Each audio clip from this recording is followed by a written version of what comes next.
अग्नेयै यज्ञमध्वरं विश्वतः परिभूरसि स देवेशु गच्छति। नमस्ते, मैं स्वामी विप्रदेव और आप देख रहे हैं यज्ञ विज्ञान पर विशेष कार्यक्रम। और इस कार्यक्रम में उपस्थित जो यज्ञ को लेकर एक संकल्पित है कि मुझे अपने भारतीय संस्कृति, भारतीय ज्ञान को जन जन तक पहुंचाना है। जैसे प्राचीन में घर घर में यज्ञ होता था, तो वैसे ही आज भी, क्योंकि आज उसकी आवश्यकता है, उसकी मांग है, तो इसलिए संकल्पबद्ध यहाँ उपस्थित पूज्य स्वामी यज्ञदेव जी। नमस्ते स्वामी जी। नमस्ते जी। कहते हैं कि जब मन में तीव्र इच्छा हो संन्यास की, जब तीव्र इच्छा हो कि मुझे सभी प्रकार से मोह माया से रहित होकर एक आदर्श जीवन जीना है, तो हम संन्यास ले सकते हैं, सन्यासी बन सकते हैं। और यह भी है कि जो हम 4 आश्रम सुनते हैं, ब्रह्मचर्य, गृहस्थ, वानप्रस्थ, फिर सन्यासी, तो एक क्रम ये है कि प्रथम हम ब्रह्मचर्य जीवन जिए, फिर गृहस्थ में प्रवेश करें, फिर वानप्रस्थ में, और फिर जाकर सन्यास जीवन जिए। परंतु महर्षि दयानंद जी कहते हैं कि यद अहरेव विरजेत तद अहरेव प्रव्रजेत, कि जब भी मन में यह तीव्र इच्छा उत्पन्न हो, बाहर के विषयों के प्रति अनासक्त भाव से अपने जीवन को जीने की इच्छा हो, उसी समय ही घर से निकलकर कहीं समर्थ गुरु के आश्रय में जाकर संन्यास दीक्षा ले लेनी चाहिए। और सन्यासी का जीवन तो सभी जो बाह्य आसक्ति है, बाह्य जो आडंबर है, मोह माया, उन सबसे रहित हो जाता है। और उसके साथ साथ शास्त्रों में भी यह बात कही गई कि वह जो ब्रह्मचर्य जीवन या गृहस्थ जीवन या फिर वानप्रस्थ जीवन में जो जनेऊ धारण किए रहते हैं, उसका भी परित्याग कर देते हैं, जो सीखा है उसका भी परित्याग कर देते हैं, और साथ में जो यज्ञ अग्निहोत्र उसका भी परित्याग कर देते हैं।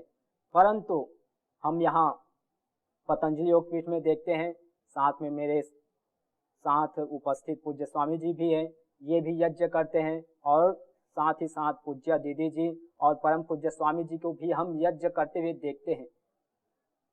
तो क्या सन्यासी को यज्ञ करना चाहिए? क्योंकि शास्त्रों में विधान है कि वह सभी प्रकार से जो बाह्य कर्म है, यज्ञ, उपनयन, शिखा या जितने भी वासनाएं हैं, विषय है, मोह माया, सभी से रहित हो जाते हैं।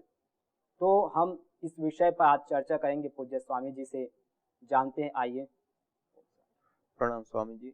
आपने जो यह प्रश्न रखा, यह एक बहुत ही सामान्य जनमानस की चित्तवृत्ति पर कौतूहल का विषय बना रहता है कि सामान्य रूप से जो है सबको दैनिक यज्ञ करने के लिए कहा है और करना चाहिए, और उसके सैकड़ों लाभ है, शुद्धिकरण आदि से लेकर के अलग अलग। लेकिन उसमें सन्यासी को फिर छूट दे दी कि सन्यासी ना करे तब भी चल सकता है, इस प्रकार से हमारे शास्त्रों ने बताया। तो वो इसलिए है कि जब व्यक्ति सन्यास धारण करता है तो उस समय वो जो संकल्प लेता है, उस संकल्प के आधार पे वो सारी चीजों को छोड़ देता है, लोकेशना, पुतेशना, वितेशना आदि को त्याग करता है। और उस समय वो एक संकल्पित होता है कि वो परिव्राजक के रूप में, विशेष करके जो हमारे शास्त्रों में विधान है उसके अनुसार सन्यासी को परिव्राजक होना बहुत ज्यादा उसमें वर्णित है। तो जब परिव्राजक की तरह वो सभी जगह पे घूमते फिरते रहेंगे, तो ये सारा सामान जो है वो किस प्रकार से वो साथ में रख पाएगा, वो संभव नहीं है। और दूसरी बात ये है कि उन्होंने सारी चीजों का त्याग, तो वो कोई काम धंधा बिजनेस आदि तो करता नहीं है, लेकिन अब उनका जो स्वयं का जो भरण पोषण है उसके लिए भी प्रति टाइम का उनको भिक्षा मांग करके खाने के लिए विधान है, और वो भिक्षा मांग करके खाता है। और तो वो जब स्वयं के लिए जो भोजन है वो भी प्रतिदिन का, वो अगले टाइम का भी वो नहीं करता, और प्रति टाइम का वो भिक्षा मांग करके खाता है, तो वो अगले जो दिन होते हैं उनके बारे में भी वो नहीं सोचता है। तो जब यज्ञ हम करते हैं तो यज्ञ के लिए घृत आदि उत्तम पदार्थ और जो कीमती पदार्थ होते हैं उससे लेकर के और भी बहुत सारा चीजें चाहिए। तो वो कहाँ से लाएगा, हर रोज कहाँ से मांगेगा, और ये सारी चीजें होने के कारण उसको छूट एक अलग रूप से दी गई है। लेकिन ऐसा नहीं है कि सन्यासी को यज्ञ नहीं करना चाहिए। कई सारी जगहों पर यह सामान्य रूप से एक चित्तवृत्ति लोगों की बनी हुई कि सन्यासी हो गए उसका मतलब जो नित्य कर्म है, जो यज्ञ आदि हैं, उनको त्याग देना चाहिए या त्याग दिया उन्होंने। वास्तव में ऐसा नहीं है, क्योंकि यज्ञ एक रूप से हमारे शास्त्रों में ही देखें तो यज्ञ दान तपः कर्म न त्याज्यम कार्यमेव तत्। यज्ञ दान और तप रूप कार्य को कभी नहीं त्यागना चाहिए। यज्ञ दान तपश्चैव पावनानि मनीषिणाम। यज्ञ दान और तप ये तीनों प्रकार के जो कर्म हैं वो तीनों कर्म पावनानि मनीषिणाम, मनीषियों को जिन्होंने अपने कर्मों के प्रति किसी भी प्रकार की आसक्ति नहीं है, कर्म के फल की आशा नहीं है, उसके बावजूद जाकर के वो कर्म करते हैं, ऐसे जो ऋषि मनीषी लोग हैं उनको भी पावन करने वाला होता है। ये जो गीता वचन हमें मिल रहा है, इसी प्रकार अन्य शास्त्रों में भी हमें ये चीजें प्राप्त होगी। तो यज्ञ केवल मात्र एक शुद्धि का ही हेतु और इस प्रकार से ऐसा नहीं है, अपितु यज्ञ को करने से वायुमंडल शुद्धि, घर की शुद्धि और ये सारी चीजें तो होती ही होती हैं, लेकिन आत्मिक उन्नति के लिए भी विशेष करके लाभकारी होता है यह यज्ञ। इसलिए हमारे शास्त्रों में यज्ञ को इष्ट काम दुख कहा गया है। जब हम अपने सामान्य जीवन को जीते हैं उसमें हम धीरे धीरे जब संन्यास लेते हैं और संन्यास के बाद हम ऊर्ध्वारोहण की और विशेष रूप से हम गति चाहते हैं, अब उस ओर जब हम आगे बढ़ते हैं तो उस हमारी जो चेतना का स्तर है उसको विशेष रूप से बढ़ाने के लिए हम क्या क्या करें, तो उसके लिए बहुत सारे साधना के अलग अलग पद्धतियां बताई गई हैं। उसमें से एक सर्वोत्तम कोई एक पद्धति है तो वह है यज्ञ भी। जो हम यज्ञ करते हैं तो उससे हमारा चित्त जो है वो निर्मल होता है, चित्त शांत होता है, मन के विकार दूर होते हैं, और कोई भी व्यक्ति इस चीज को स्वयं करके देख सकता है। और स्वामी दयानंद सरस्वती जी ने भी इस बात को वहां पे कहा है कि जो हम दैनिक यज्ञ करते हैं, पहले हम जो प्रातःकालीन सायंकालीन आदि मंत्रों की हम आहुति प्रदान करके और फिर जो इतनी इच्छा सामर्थ्य और समय हो उसके अनुसार हम गायत्री मंत्र का उच्चारण करते जाए और आहुति देते जाए। इस प्रकार से हम यज्ञ यदि प्रतिदिन करते हैं, यदि गायत्री मंत्र का 100, 200, 500, 1000, 1500 जो भी अपने समय शक्ति और सबकी अनुकूलता देकर, तो निश्चित रूप से 21 दिन कोई भी व्यक्ति कर ले इस अनुष्ठान को। कितना भी ज्यादा उनका मन चंचल हो, कितना भी उसके चित्त में कुसंस्कार उठ रहे हो, वो एक संकल्प लेकर के और यज्ञ का अनुष्ठान करें और यज्ञ में प्रतिदिन सुबह और शाम एक निर्धारित कर ले, 100, 200, 500, 1000, 1100 जो भी उसके अपनी रुचि समय शक्ति इन सब चीजों को देख करके और उतनी आहुति 21 दिन तक प्रतिदिन दे और जो नियम है उसका पालन करें। तो आप देखिए उनके मन में, उसके चित्त में, उनके संस्कारों में, उसकी वाणी व्यवहार सब चीजों में एक अद्भुत हमें परिवर्तन देखने को मिलेगा। क्यों? क्योंकि वो हमारे चित्त के ऊपर ऐसी छाप छोड़ता है, हमारे जो संस्कार है उसका परिशोधन करता है। इसलिए ऐसा नहीं है कि जो सन्यासी हैं उसको नहीं करना चाहिए, सन्यासी करेगा तो उनको भी ये लाभ मिलेगा। तो सन्यासी भी तो ये सारी चीजों को चाहता है, सन्यासी भी तो अच्छे वायुमंडल में श्वास लेना चाहता है, वो कोई दूषित वायु में तो रहना नहीं चाहता है। सन्यासी भी तो अच्छा उत्तम पोषक तत्वों से युक्त अन्न आदि चाहता है, वो ऐसा तो नहीं चाहता है कि जिसमें पेस्टिसाइड आदि जो कीटनाशक आदि दवाइयां और जहरीली चीजें डाला हुआ जो अन्न आदि पैदा होता है उसको खा। इसी प्रकार से उत्तम जल को भी वो चाहता है, मतलब जो अच्छे पदार्थ हैं वो सब अपने जीवन के लिए चाहते हैं। तो सन्यासी भी चाहता है, तो सन्यासी के लिए भी यदि वो ऐसा चाहते हैं तो यज्ञ करेगा तो उसको भी प्राप्त होगा। लेकिन वो यदि परिव्राजक हैं, उनको ऐसी इस प्रकार की परिस्थितियां हैं तो उसको इससे बाध्य नहीं किया है। जबकि गृहस्थ आदि जो धर्म है, ब्रह्मचर्य आदि जो हमारे धर्म है, उसमें हमें कुछ भी हो जाए तब भी हमें अनिवार्य रूप से करना और करना ही चाहिए, ऐसा विधान है। जबकि सन्यासी को ये कई सारी अड़चनें और कई सारी बातों को देख करके इन सारी बातों का उल्लेख किया है। और आप देखिए वर्तमान युग में जो स्वामी दयानंद सरस्वती जी जो हुए, उन्होंने भी तो अपने जीवन में सैकड़ों यज्ञ कराए, अपनी स्वयं की उपस्थिति और स्वयं ने करवाए हैं और किए हैं। तो वो कोई ऐसा नहीं है कि सन्यासियों ने यज्ञ नहीं किए हैं। हमारे परंपराओं में देखिए, हमारे अलग अलग परंपराओं में विशेष साधनाओं में जैसे नवरात्र आदि होते हैं, या इस प्रकार से अलग अलग जो एक समय विशेष में वो साधु संत महात्मा लोग विशेष विशेष यज्ञों का अनुष्ठान किया करते हैं। वो क्यों करते हैं? अपनी चेतना का ऊर्ध्वारोहण होता है, उससे उससे सात्विकता बढ़ती है, उससे चित्त शुद्ध होता है, वो शुभ संस्कारों का उदय होता है, कुसंस्कार दग्धबीज होते हैं। ये सारी चीजें इसके साथ जुड़ी हुई है। इसीलिए तो इसको शास्त्रों में इसको इष्टकाम दुख कहा। आप जिस कामना से युक्त होकर के उस यज्ञ में प्रवृत्त होगे, जो संकल्प लेकर के आप इस यज्ञ को करेंगे, वो आपकी कामना पूरी करेगा। आप वायु शुद्धि को लेकर करेंगे तो वो करेगा, आप चित्त की शुद्धि के लिए आप करेंगे तो वो आपको प्राप्त होगा। अर्थात जो आप कामना करेंगे वो आपकी सिद्धि इससे निश्चित रूप से प्राप्त होगी। अब सन्यासी की अलग कामनाएं होती है। सन्यासी की यह कामना होती है कि हमारे चित्त शुद्ध हो जाए, हमारे कुसंस्कार दग्धबीज हो जाए। इस प्रकार से लेकर के जो भी आध्यात्मिक जीवन की उच्चतम चोटी है वहां तक वो पहुंचना चाहता है, तो इस कामनाओं से युक्त होकर के वो जब यज्ञ करता है तो उसको वो चीजें प्राप्त होती हैं। तो क्या आप इस भाव से करते हैं यज्ञ?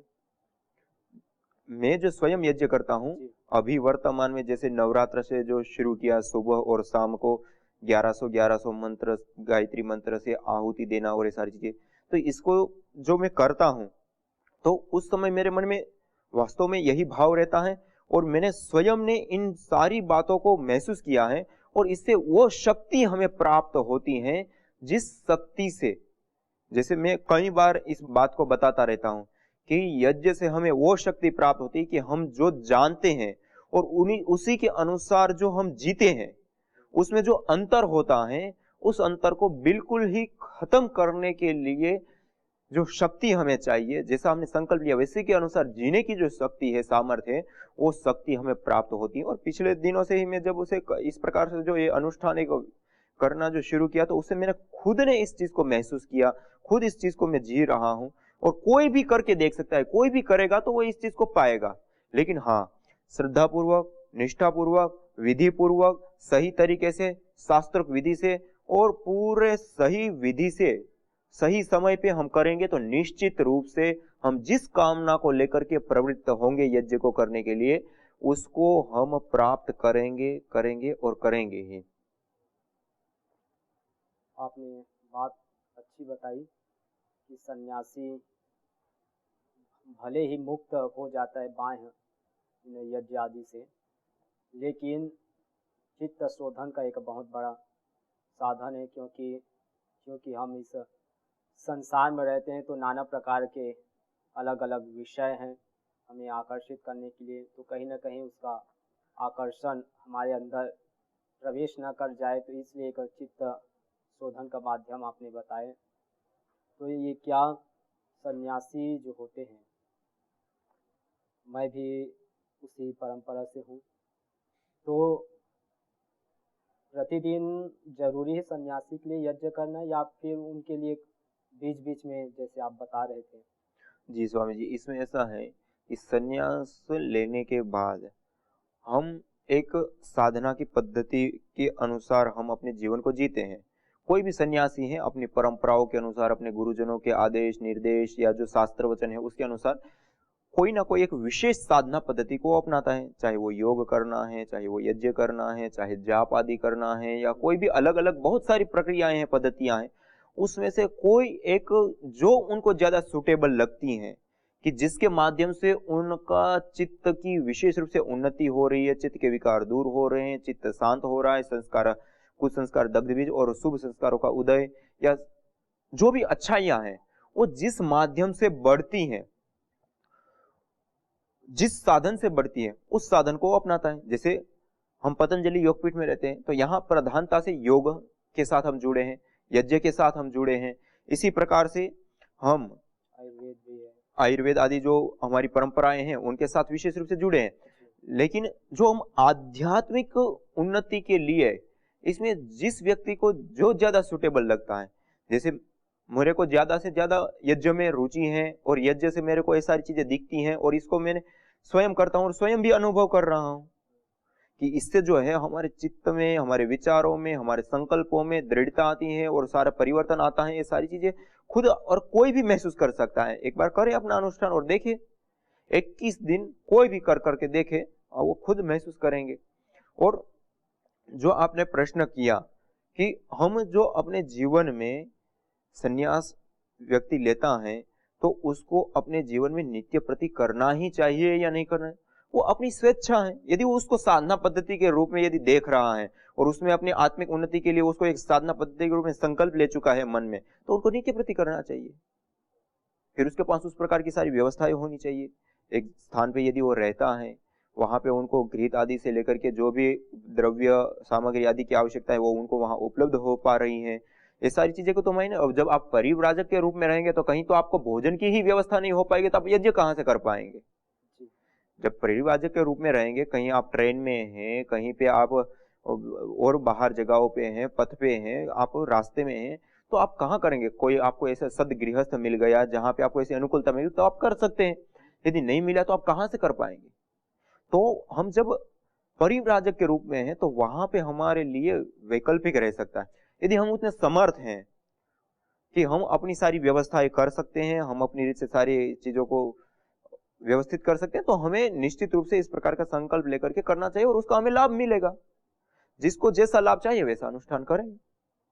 तो हमें सन्यासी के लिए भी यदि वो संकल्प पूर्वक सही तरीके से अनुष्ठान करता है तो उनकी भी आत्मिक उन्नति होती है। जैसे अन्य जो पद्धतियां हैं, जाप करना है या ये योग करना है या और भी जो पद्धतियां हैं, उसको जब हम करते हैं और उससे जैसे हमारी उन्नति होती है वैसे ही ये यज्ञ से भी हमारी उन्नति होती है। और यहाँ तक कि यज्ञ से तो हमारी उन्नति तो होती ही होती है, आत्मिक उन्नति होती है, शारीरिक उन्नति होती है, बौद्धिक उन्नति होती है। ये सारी चीजें व्यक्तिगत तो होती ही होती हैं, लेकिन उसके साथ साथ परोपकार भी होता है। इस प्रकृति से भी तो हम सारी चीजों को ले रहे हैं। अन्न, फल, फूल, साग, सब्जी धरती में धारण करिए, सूर्य से हम प्रकाश लेते हैं, चंद्र से हम शीतलता लेते हैं, इसी से ही बना है। हाँ, मतलब ये पंचभूतों से हम सारी चीजों को ले रहे हैं। तो उनको शुद्ध, उनको पवित्र बनाना या उसके प्रति हमारे जो ऋण है उस ऋणों को अदा करना, तो वो भी तो हमारा कर्तव्य, जिम्मेदारी है। वैसे सामान्य रूप से देखें तो सन्यासी अपना पूरे जीवन को न्योछावर करता है, इसलिए उसको शास्त्रों ने मतलब उससे बाहर कर दिया है कि उसके लिए कोई ऋण इस प्रकार का नहीं रहता, क्योंकि उनका जीवन स्वयं ही तपस्वी हो जाता है और स्वयं इतना तपस्या में जीता है, किसी प्रकार का परिग्रह नहीं करता है, किसी भी प्रकार का कुछ भी उनके पास संसाधन आ जाता है, शक्ति है, सामर्थ्य है, तो वो परोपकार में लगाता है, लोगों के कल्याण में लगाता है, जीवन को, अपने जीवन की तो उन्नति करता है, लेकिन समाज में जाकर समाज को, जो गृहस्थी लोग हैं या वानप्रस्थी लोग हैं या फिर जो ब्रह्मचर्य काल में जो लोग हैं, उन सबको विद्या का दान करता है, उनको समझाता है, बताता है धर्म, अध्यात्म, संस्कृति, समाज क्या है, कैसे जीना चाहिए, ये सारी बातें उनको बताता है और उसी में अपने पूरे जीवन को व्यतीत कर देता है। किसी भी प्रकार का अपने व्यक्तिगत जीवन के लिए या अपने व्यक्तिगत जीवन की उन्नति के लिए या भौतिक ऐश्वर्यों के लिए किसी भी प्रकार का कोई वो परिग्रह नहीं करता है। इसलिए वो अपने लिए नहीं जीता, अभी तो एक एक श्वास उनका समाज के लिए हो जाता है। इसलिए सन्यासी जो है उसको इन सारे ऋणों से वैसे ही उऋण कर दिया है। तो इस रूप में जब हम जी रहे हैं तो उसके लिए कोई वो नहीं है। लेकिन उसके साथ भी यदि हम यज्ञ करते हैं, जब श्रेष्ठतम कर्म कह दिया और इष्ट काम दुख कह दिया, और श्रीमद् भगवत गीता में यहां तक कह दिया कि यज्ञ दान तपः कर्म न त्याज्यम कार्यमेव तत्, ये कार्य कभी भी नहीं त्याजने योग्य है, चाहे किसी भी अवस्था में हम हो, किसी भी स्थिति में हो। और यज्ञ दान तपश्चैव पावनानि मनीषिणम्, जो मनीषी लोग हैं, जिनके कर्मों के प्रति आसक्ति नहीं है, कर्म फल की आशा नहीं है, ऐसे जो मनीषी लोग हैं उनको भी परम पावन करने वाले होते हैं।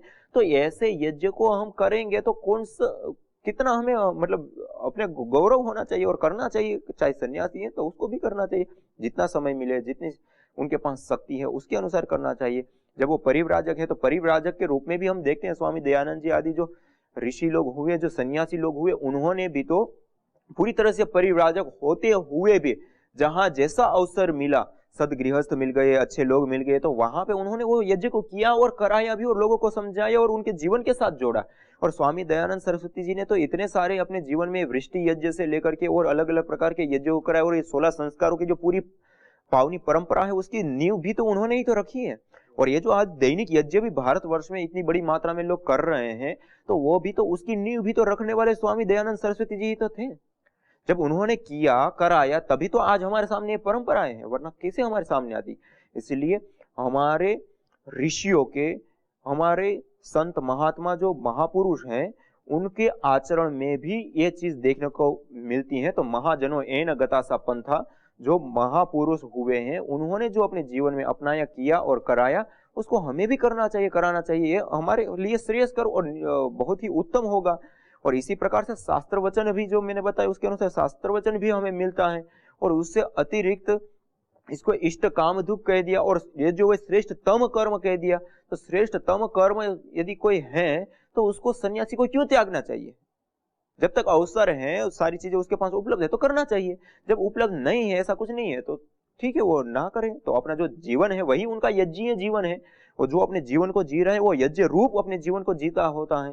कि अपने पास जो कुछ भी, जितना भी कोई भी दान देते हैं, दक्षिणा देते हैं या जो भी देते हैं, उसमें से जो उनके शरीर निर्वाहन के लिए जितनी आवश्यक है उतना वो करता है। किसी भी प्रकार का ना परिग्रह करता है, वो सारा का सारा समाज की सेवा में लगाता है। समाज को, संस्कृति को कैसे वो सुव्यवस्थित कर सकता है, संस्कृति को प्रतिष्ठित कर सकता है। जो वेद, उपनिषद, दर्शन आदि शास्त्र जो है उसका अध्ययन करके जो ब्रह्मचारी है उनको पढ़ाता है, बताता है। उसके साथ साथ जो गृहस्थी लोग हैं या वानप्रस्थी लोग हैं उनके आचरण में भी ये विद्याएं है वो कैसे आए उसके लिए उसको उपदेश करता है, और उसी के लिए अपने पूरे जीवन को वो खपा देता है। ये भी तो एक यज्ञ है।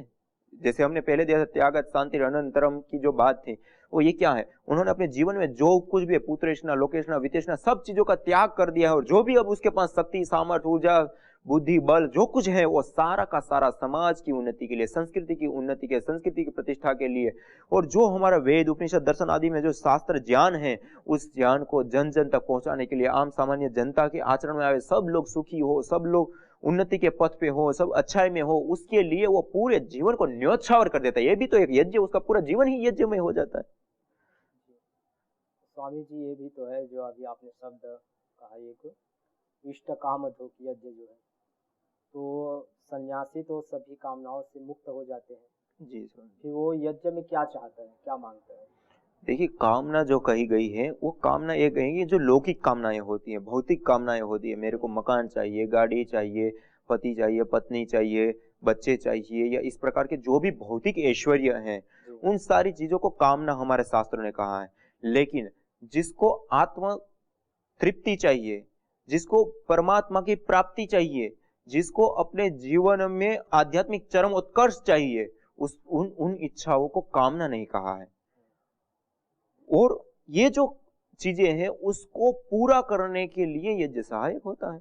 यज्ञ जो है उस चीजों को करने से विशेष रूप से उसकी वो जो चीज करने जा रहा है उसके लिए सपोर्ट करता है, सहयोग करता है, साधना पद्धति के रूप में उसको कार्य करता है। और जो उनकी इच्छा है कि मेरे चित्त की एक ऐसी स्थिति निर्मल हो कि मैं वो पात्र बन सकूं कि जिसमें परमपिता परमात्मा का जो प्रसाद है, अर्थात परमपिता परमात्मा की जो अनुभूति है, आनंद की जो अनुभूति है, उसको मैं प्राप्त कर सकूं। तो उसके लिए वो प्रयास करता है, उसके लिए वो जीता है, उसके लिए वो कर्म करता है, तो उन चीजों की वो प्राप्त करता है। तो आज हमने पूज्य स्वामी जी से चर्चा के माध्यम से जाना कि सन्यासी को क्या यज्ञ करना चाहिए, अग्निहोत्र करना चाहिए। तो इन्होंने बताया कि ऐसा विधान तो है लेकिन ऐसे कोई अनिवार्य नहीं कि यज्ञ करे ही, परंतु यज्ञो वही श्रेष्ठतम कर्म कहा गया है। यज्ञ श्रेष्ठतम कर्म है और वो सिर्फ एक व्यक्ति के विकास के लिए नहीं, सिर्फ आत्म उत्थान के लिए नहीं, बल्कि अन्य जो व्यक्ति है, अन्य जो जनमानस है, उनके विकास के लिए भी वह अति आवश्यक है। इसलिए वह कर सकता है यदि संकल्प लिए है कि मुझे यज्ञ करना ही है। और इन्होंने यह भी कहा कि यदि वह परिव्राजक है तो परिव्राजक के पास तो कुछ होता नहीं, ऐसे सारे सामान यज्ञ के लिए कि वो कुंड को लेकर घूमे, घी को लेकर कहाँ से व्यवस्था करे, घूमते फिरते जो भी न, क्योंकि उनके तो भोजन की भी कोई समय सीमा नहीं कि कहाँ मिलेगा, कभी भूखे भी रहना पड़ेगा। तो इस प्रकार से जब परिव्राजक जीवन जी रहे हैं तो फिर वहाँ तो कोई साधन की उपलब्धि न होने के कारण से वहाँ ऐसी व्यवस्था नहीं हो सकती। लेकिन यदि कहीं एक आवासीय स्थान है और वो संकल्प लिया है कि मुझे यज्ञ करना ही है, तो वो यज्ञ कर सकता है। तो इस प्रकार से इन्होंने बहुत ही सरल शब्दों में हमको बताया कि सन्यासी जो सभी प्रकार के कर्मों से रहित हो गया है, जो स्वार्थपूर्ण है।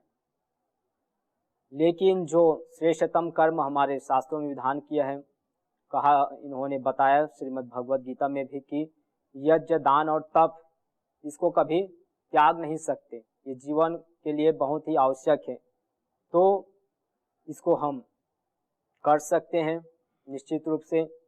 तो हमने बहुत ही स्वामी जी के साथ संवाद से यह जाना, और पुनः हम कुछ ऐसे रोचक विषयों को लेकर उपस्थित होंगे यज्ञ संबंधी, जिससे कि हमको और स्पष्ट हो जाए कि यज्ञ से वास्तविक में और क्या क्या लाभ मिलता है और क्या क्या उनके साथ कर्तव्य जुड़े हुए हैं।